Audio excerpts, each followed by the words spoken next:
의약분업을 시행할 때 의사들이 굉장히 반대를 했었죠. 그런데 의약분업이 시행되고 나서 의사들이 반대했던 그 이유들이 다 나왔죠. 건강보험 재정 악화될 것이다.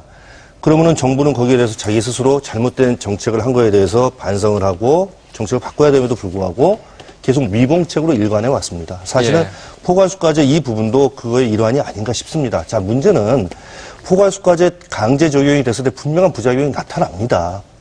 다른 나라 어디도 시행하지 않는 민간 의료기관에 100% 시행하는 이 부분에 대해서 분명히 부작용이 나타날 텐데 또 거기에 대한 어떤 그 책임을 저희 의사들한테 분명히 물을 것이라고 저희는 보는 거거든요. DR 지수가 아까 말씀하신 대로 높게 책정했습니다. 그럼에도 불구하고 그거 안 하겠다는 게 우리 이유인 거예요. 저희는 직업 윤리상 정말로 환자들한테 최선의 진료를 해드리고 싶은 거예요. 그런데 마치 의사들이 뭔가 찬성하는 이유는 뭔가 자기네들 이익 때문에 그런 것 아니냐. 그렇지 않습니다. 이거는 정말 100% 환자들이 고통받을 수 있고 피해를 받을 수 있는 부분이 분명히 있기 때문에 이런 말씀을 드리는 겁니다. 예. 뭐 그런 가운데서 뭐 비록 일부긴 하겠습니다만 그 과잉 진료로 국민적인 신뢰를 잃었던 의사들에 대한 어떤 그 조치랄까요? 필요하지 않을까라는 생각도 해보면서 신 변호사님 어떻습니까?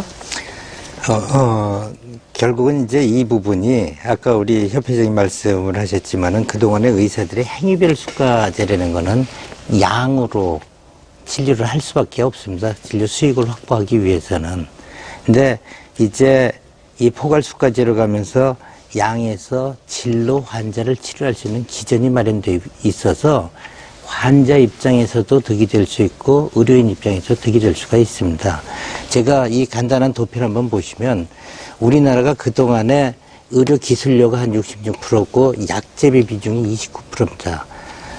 OECD 평균은 15%밖에 안 되는데 쉽게 해서 우리나라 이게 아주 비판을 많이 받는 게 의사들이 약을 팔아서 수입을 얻는다는 소리까지 들었을 정도입니다. 앞으로는 이게 포괄수가제로 가면은 이 전체 범위 내에서 적절한 치료를 하고 두 번, 세 번 환자 나눌 거를 한 번에 치료하면서 집중적으로 치료할 수 있고 기술료도 늘어날 수 있기 때문에 의료인 입장에서도 득이 되고 오히려 환자 입장에서도 집중적인 치료 또 할 수 있는 여러 가지 부분이 있기 때문에 서로 윈윈할 수 있는 제도가 이 포괄수가제가 아닌가 하는 생각을 갖습니다. 회장님, 마지막 기회입니다.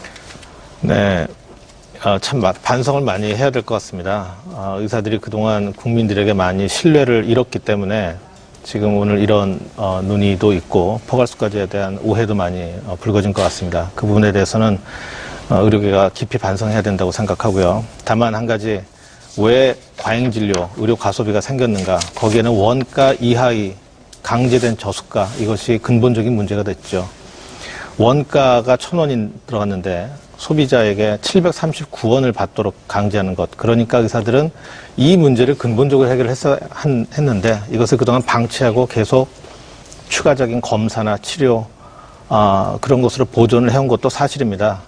그리고 또 한 가지 그러기 때문에 본인을 더더욱 보호하기 위해서 방어진료도 해왔고 또 본인 부담이 적기 때문에 환자들도 그동안 의료 과소비를 해왔죠. 이제 모든 것이 이런 좀 활발한 논의를 통해서 제대로 된 의료 제도를 만드는데 좀 더 진일보할 수 있는 그런 계기가 앞으로도 많이 마련됐으면 합니다. 예.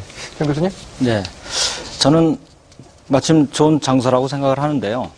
예를 들어서 우리가 병원 안에서 근무하는 의사도 의사협회가 보호해야 될 그런 대상이지 않습니까? 병원 안에서 근무하는 의사가 그 병원 수익을 위해서 처방을 내야 되고 검사를 자꾸 내야 된다는 건 아주 고통스러운 거 아니겠어요? 그런 부분들에 대해서는 바로 포괄수가제 같은 그런 제도를 통해서 오히려 그런 고통을 덜을 수가 있거든요. 그러니까 그런 부분들을 위해서 오히려 의사협회에서 나서서 바로 이 제도에 대해서 그 찬성이라기보다는 좋은 부분을 찾아내고 거기에 의사협회에서 할 얘기는 이 질을 낮추지 않도록 이것을 전체 차원에서 같이 협조해 나가는 그런 자세가 더 필요하다고 생각이 됩니다. 예, 지금까지 들어온 시청자분들의 의견 또 정리해서 말씀드리겠습니다. 먼저 회사원이라고 밝히신 권기환 님이신데요. 반복되는 검사, 안 해도 될 검사가 너무 많다. 비용도 많이 나오고 이 제도가 필요한 것 같다. 이렇게 말씀하셨고요. 서울도봉구의 임철호 님은 너무 고가의 재료만 얘기를 하는 것 같다. 의사들의 책임의식이 필요하다고 본다. 의견이셨고요. 반면에 의정부의 최현 님은 금액을 정해놓고 그 이상은 안 된다는 건 무리다. 예를 들어서 제왕절개 후에 산모가 아프다고 해도 무통주사를 못 넣는 경우가 생길 수가 있다.